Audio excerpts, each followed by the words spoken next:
ವೃತ್ತ ಅವಾಗಿನ ಕಾಲ ರಾಜ ಮಹಾರಾಜರು ಕುದುರೆಗೆ ಟಾಂಗದಲ್ಲಿ ಓಡಾಡ್ತಿದ್ರು. ಅವಾಗ ಶಾಖಗಳು ಹಿಂಗೆ ಕಡಲು ಸ್ವಲ್ಪ ಹಿಂಗೆ ಸ್ವಲ್ಪ ವೃತ್ತ ಕರೆಕ್ಟಾಗಿ ವೃತ್ತ ಇರಲಿಲ್ಲ, ಸ್ವಲ್ಪ ಹಿಂಗೆ ಕಡ್ಡ ಆಗಿತ್ತು. ಅದು ಆರ್ಕಿಮಿಡೀಸ್ ಅವ್ರು ನೋಡಿ ಏನ್ ಮಾಡ್ತಾರಂದ್ರ ಈ ವೃತ್ತ ಹಿಂಗೆ ಹಾಕದ ಅದಕ್ಕೆ ಸ್ವಲ್ಪ ಸ್ಥಿರವಾಗಿ ತರ್ಬೋದಲ್ಲ ಅಂತ ಅವರು ಈ ತರ ವೃತ್ತವನ್ನು ಮಾಡಿ ಅದಕ್ಕೆ ವಿಸ್ತೀರ್ಣ ಕಂಡುಹಿಡ್ಲಿಕ್ಕೆ ಅವ್ರ ಮೇಲೆ ಬರೀ ಸ್ಕೇಲ್ ಇರ್ತದೆ. ಸ್ಕೇಲ್ ವೃತ್ತದ ವಿಸ್ತೀರ್ಣ ಯಾರಿಗಾದ್ರೂ ಕಂಡುಹಿಡ್ಲಿಕ್ಕೆ ಬರ್ತದ? ಆ ಸಲಕ್ಕೆ ಅವ್ರು ಏನ್ ಮಾಡ್ತಾರಂದ್ರ ಒಂದ್ ದಾರ ತೋತಾರ, ವೃತ್ತದ ಒಂದ್ ಯಾವುದೇ ಒಂದ್ ಬಿಂದು ಮ್ಯಾಲ ಅದು ದಾರ ಇಟ್ಟು ಇದ್ರ ಸುತ್ತ ಮತ್ ಅದೇ ಬಿಂದುವಿನಲ್ಲಿ ಬಂದು ಅದು ದಾರದ ಅದೇ ಸ್ಕೇಲೆ ಅಳತೆ ನೋಡ್ತಾರ. ಅದು ಅಳತೆ ನೋಡೋಣ ಇದಕ್ಕ ವೃತ್ತ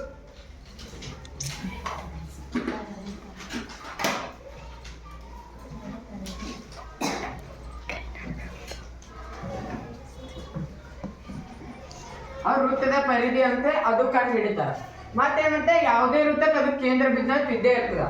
ಕೇಂದ್ರ ಬಿಂದು ಇರೋಣ, ಈ ಕೇಂದ್ರ ಬಿಂದುದಿಂದ ಈ ಕಡೆ ಈ ವೃತ್ತದ ಪರಿಧಿಗೆ ಹಾಕ್ಸಿ ಅದು ತ್ರಿಜ್ಯ ಆಗ್ತದ. ತ್ರಿಜ್ಯ ಆರ್ ಅಂತ ಗುರುತಿಸ್ತಾರ.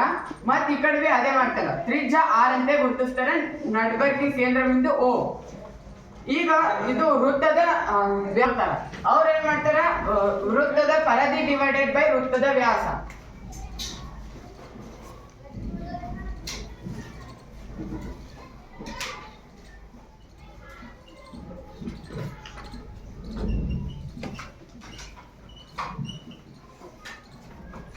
ವೃತ್ತದ ಪರಿಧಿ ಡಿವೈಡೆಡ್ ಬೈ ವೃತ್ತದ ವ್ಯಾಸ.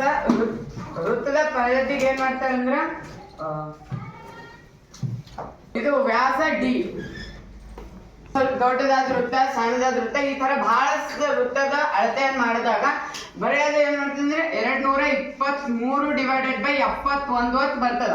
ಅದಕ್ಕೆ ಏನ್ ಮಾಡ್ತಾರೆ, ಈ ಬರ ಕಾಲದಲ್ಲಿ 223 ಬಹಳ ಹಾರ್ಡ್ ಆಗ್ತದೆ ಅಂತ ಏನ್ ಮಾಡ್ತಾರೆ ಅಂದ್ರೆ ಅವರು ಇದು 3 ಮತ್ತು ಇದು 1 ತೆಗೆದು ಬರೀ 222 ಡಿವೈಡೆಡ್ ಬೈ 7 ಅಂತ ಹೇಳ್ತಾರೆ. ಈ ನಮ್ ಕನ್ನಡ ವರ್ಣಮಾಲೆಯಲ್ಲಿ 47 ಅಕ್ಷರ ಹೆಂಗವಲ್ಲ, ಅದೇ ತರಹ ಗ್ರೀಕ್ ವರ್ಣಮಾಲೆಯಲ್ಲಿ 24 ಅಕ್ಷರ ಇರ್ತಾವ. ಅದೇ 24 ಅಕ್ಷರದ ಅಂದೊಂದು ಪೈ ಅಂತ ತಗೋತಾರ.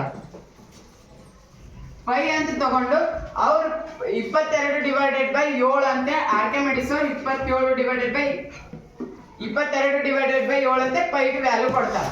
ಅದು ಅನುಪಾತದಲ್ಲಿ ಇರೋದ್ರಿಂದ ಆರ್ಕಿಮಿಡೀಸ್ ಇದು ಆರ್ಯಭಟ್ಟ ಅವ್ರು ಏನ್ ಮಾಡ್ತಾರಂದ್ರ ಅದಕ್ಕೆ ಪಾಯಿಂಟ್ ದಶಮಾಂಶದಲ್ಲಿ ಇರ್ತಾರ. ಆರ್ಕಿಮಿಡೀಸ್ ಅವರು 3.142 ಅಂತೇಳಿ ಅವರು ದಶಮಾಂಶದಾಗ ಇರ್ತಾರ. ಅದು ಲೆಕ್ಕ ಸ್ವಲ್ಪ ಬಹಳ ದೊಡ್ಡದಾಗ್ತದೆ ಅಂತ ಹೇಳಿ ಅದನ್ನು ಯೂಸ್ ಮಾಡ್ಬೋದು, ಇದನ್ನು ಯೂಸ್ ಮಾಡ್ಬಾರ್ದು ಅಂತ 22 ಡಿವೈಡೆಡ್ ಬೈ 7 ಅಂತ ತಗೊಂಡ್ಕೆ